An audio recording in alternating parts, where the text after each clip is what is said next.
Seguim amb el programa i la propera sessió es fa en anglès.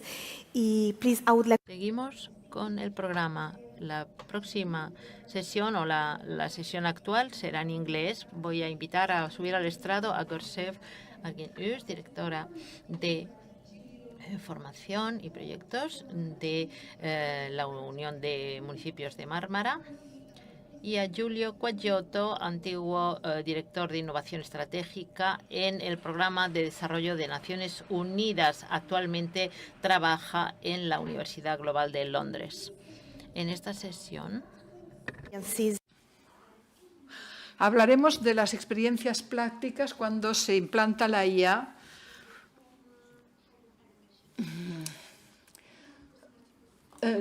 Bueno, en el PNUD, perdón, Julio, en el PNUD y como investigador has visto muchos ejemplos de cómo la IA afecta la distribución y el uso de los tiempos de las ciudadanías. ¿Qué ejemplos destacarías?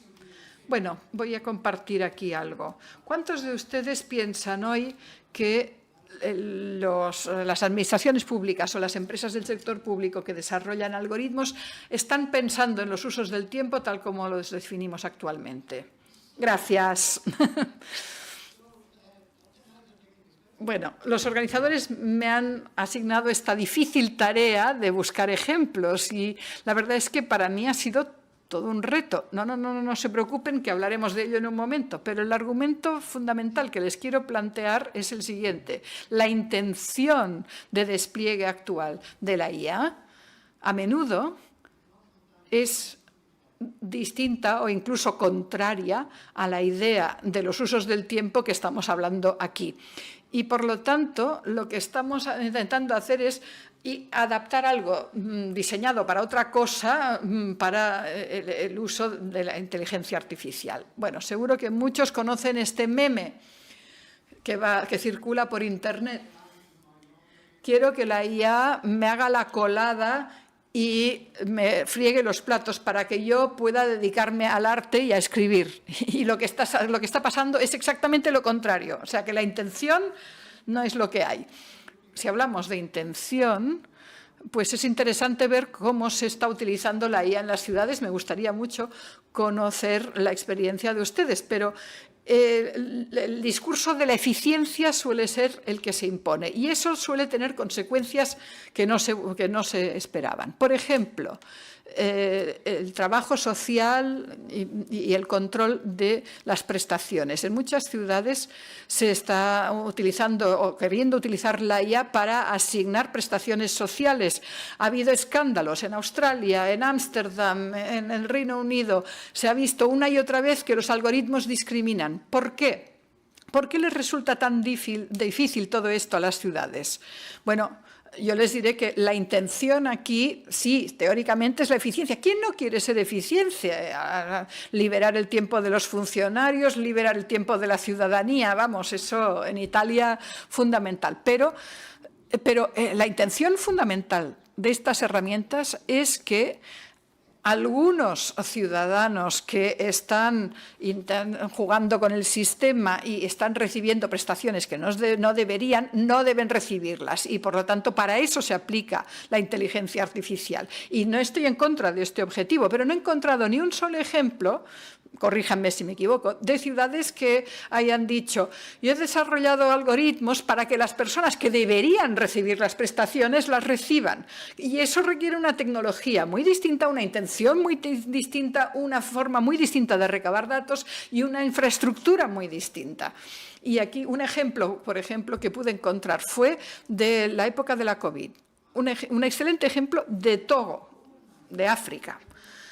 De la noche a la mañana crearon nuevas prestaciones sociales utilizando la IA para más de 1 millón de habitantes. Casi de la noche a la mañana. En una semana consiguieron hacerlo. Personas que antes no recibían prestaciones sociales, pero que fueron incluidas en una red de seguridad. Otra cuestión. En la mayoría de gobiernos hoy en día se les acercan proveedores que dicen: oye, no saben ustedes el tiempo que pierden ustedes con consultores y asesores, olvídense de eso. Ahora podemos extraer patrones de lo que dice la ciudadanía con datos sintéticos, con gemelos digitales. Así no hace falta que hablen ustedes con la ciudadanía. Así de claro lo dicen, es lo que ofrecen. Entonces, creo que se puede ganar mucho, sí, con el uso de estas herramientas. Pueden surgir muchos interrogantes de gran interés, pero también es cierto que algunos gobiernos tienen como objetivo clarísimo que la ciudadanía nunca interactúe cara a cara con la gobernanza, con los gobernantes. Y entonces, ¿eso qué significa?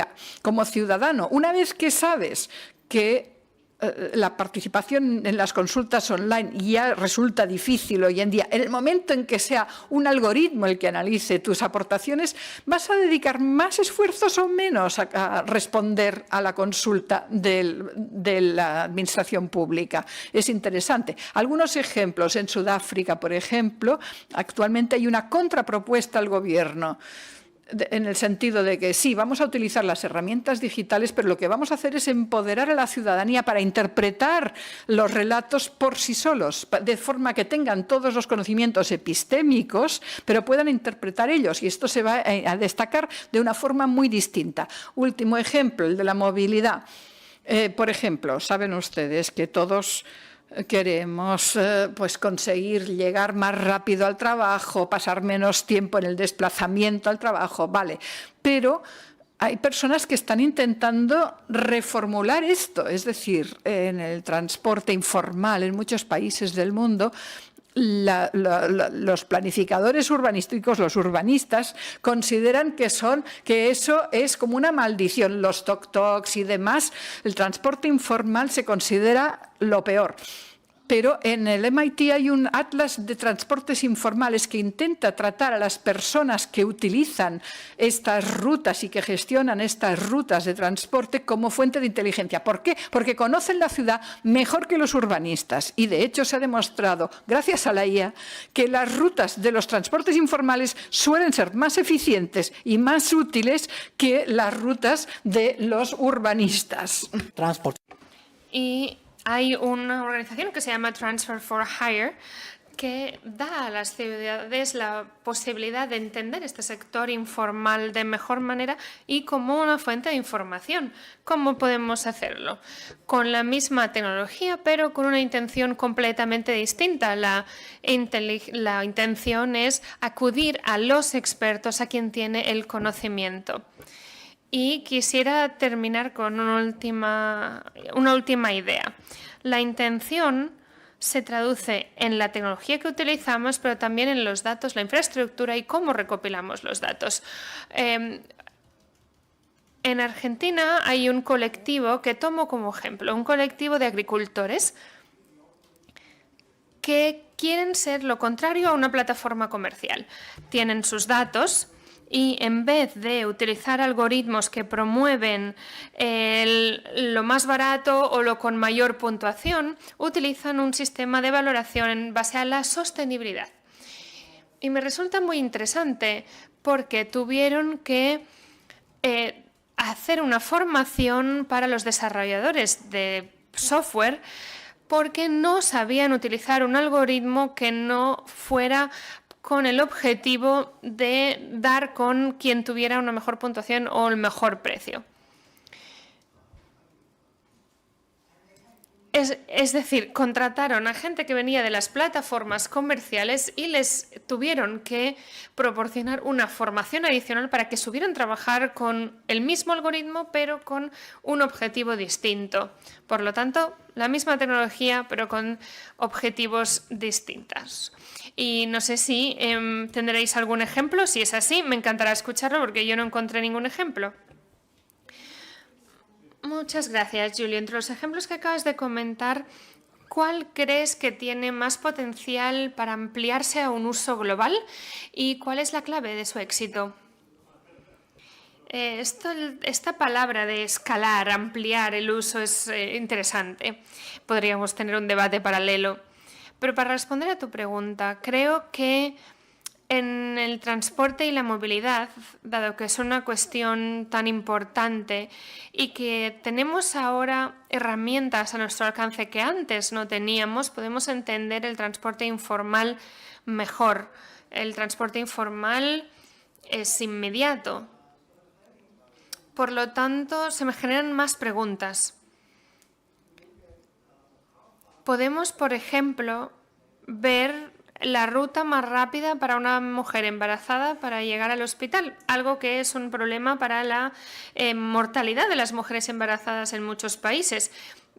Por lo tanto, se pueden usar los algoritmos, y hay ejemplos de China, de hecho, cómo se puede optimizar la ruta para que una mujer embarazada llegue lo más rápido posible al hospital para reducir la mortalidad de las madres gestantes. Y nos podemos hablar más del uso concreto que le demos a esa herramienta más que a la escalabilidad. Una pregunta para Gorsef. En los municipios de Marmara, por ejemplo en Istambul y otras ciudades, se está implementando el uso de la inteligencia artificial. ¿Cómo está ayudando esa tecnología a la población a ganar más tiempo? ¿Cuál es el impacto que se ha observado? Muchas gracias por la respuesta. Intentaré dar algunos ejemplos, pero también quiero lanzar preguntas al público. Empezaré diciendo que la buena noticia es que yo voy aquí a representar el optimismo en esta mesa redonda. Pero la mala noticia es que el experto es él. Así que veremos cómo acaba. En la región de ciudades de Marmara trabajamos con más de 190 municipios. Tenemos la sede en Istambul, que es la ciudad más grande, pero también tenemos otros municipios más pequeños. La población de la región es de 27 millones de personas, un tercio de la población de todo el país. Y la mitad del PIB del país proviene de nuestra región, de la región de Marmara. Por lo tanto, podemos ver que Marmara es el centro neurálgico de la economía del país. Y estamos tomando pasos pequeños en la implementación de la inteligencia artificial. Creamos una iniciativa de formación para los gobiernos que eran los conceptos básicos de la inteligencia artificial. Y además de hacerles la formación, les preguntamos cómo usaban la inteligencia artificial. Y solo un 5% de las personas a las que les lanzamos la pregunta dijeron que habían utilizado la inteligencia artificial. Y un gran porcentaje dijo que no tenía ni idea de por dónde empezar. Por lo tanto, como decía, estamos tomando pasos pequeños, pero firmes. Voy a dar algunos ejemplos. Vaya por delante que no soy experta en la inteligencia artificial, pero sí en movilidad y espacio urbanístico. En Estambul, la inteligencia artificial la usamos para la movilidad. Tenemos una plataforma en tiempo real que recopila los datos de distintos sensores y cámaras y utilizamos algoritmos predictivos para optimizar las rutas y también los semáforos. Y según algunos índices del 21, por ejemplo, Istambul era la ciudad con más congestión de tráfico del mundo y en cuestión de un año hemos pasado ya a la 50 y algo. Entonces, por lo menos vemos que la inteligencia artificial nos ha ayudado a resolver esta cuestión. También tenemos el municipio de Bursa, que utiliza unos semáforos que se adaptan según la inteligencia artificial para las intersecciones principales. Cuenta los vehículos y se reduce el tiempo de espera. Se han reducido en un tercio el tiempo de espera, con lo que en consecuencia se reducen las emisiones de carbono. Como planificadora, como urbanista, veo que nos centramos más en el tráfico, es como nuestra prioridad principal, pero hay que mirar más allá. El tráfico solo es la punta del iceberg. Cedric Price dijo a finales de los 60 que la tecnología es la respuesta, pero ¿cuál era la pregunta? Quizá entonces debamos pensar más en las preguntas. ¿Qué queremos de nuestras ciudades? qué soñamos para nuestras ciudades. Y si le preguntamos a la inteligencia artificial, yo a veces le he pedido a la inteligencia artificial que genere alguna imagen de los espacios urbanos del futuro y siempre me muestra imágenes de más carreteras, con algunos coches autónomos, coches voladores. Y a veces también se añade algún tipo de iluminación más tecnológica en la carretera. Pero quizá debamos cambiar la pregunta. ¿Qué queremos de nuestras ciudades? Celebro poder estar en Barcelona porque es la cuna de las supermanzanas que hemos replicado en Turquía. Y no hemos visto ningún carril específico para los coches autónomos. No, lo que hemos visto es la gente reclamando sus espacios, los niños corriendo, los vecinos hablando. No se me desconecte en un momento. Decía que esto es en lo que debemos pensar. No tenemos que ser más rápidos, como hemos oído antes, ¿no? Estamos viviendo en una era hiperacelerada. Entonces, quizá tenemos que rediseñar el tiempo. Cuando nos fijemos en nuestras calles, cuando pensemos en el futuro, no debemos pensar en los coches autónomos, sino quizá más allá y pensar en un pavimento que absorba el agua y ayude a la sequía, por ejemplo. La inteligencia artificial nos puede ayudar a entender cómo viven las personas su tiempo en el espacio público. Estas son las preguntas que me vienen a la mente. Por eso creo que las políticas del uso del tiempo son clave y por eso me alegro mucho de estar aquí, porque el derecho al tiempo y las políticas sobre el tiempo no son solo cuestión de reducir el tráfico y trasladarse del punto A al punto B de manera más rápida y eficiente, porque sabemos que la vida también es lo que sucede mientras estamos yendo del punto A al punto B. Y como hemos visto en alguna presentación anterior, hay en la vida más de lo que vivimos en casa y más de lo que vivimos en el trabajo. La vida es lo que sucede también entre una cosa y la otra. Tenemos que pensar cómo nos movemos por la ciudad y cómo compartimos la ciudad. Al escuchar a los ponentes que me han precedido, me acordaba de un libro sobre la lentitud.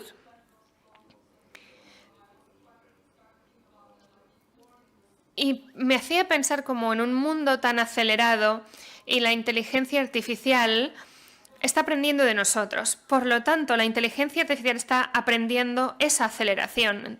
Quizá la pregunta no es qué la inteligencia artificial puede hacer por las ciudades, sino cuál es el tiempo adecuado y qué tipo de tiempo y espacios queremos en las ciudades y cómo podemos codiseñar todo esto con la ayuda de la inteligencia artificial. Gracias. ¿Cómo puede garantizar el gobierno local que las innovaciones que se implementen ayuden a la población? ¿Hay algún sistema de monitoreo? ¿Cómo se reciben los comentarios? Muchos municipios ahora mismo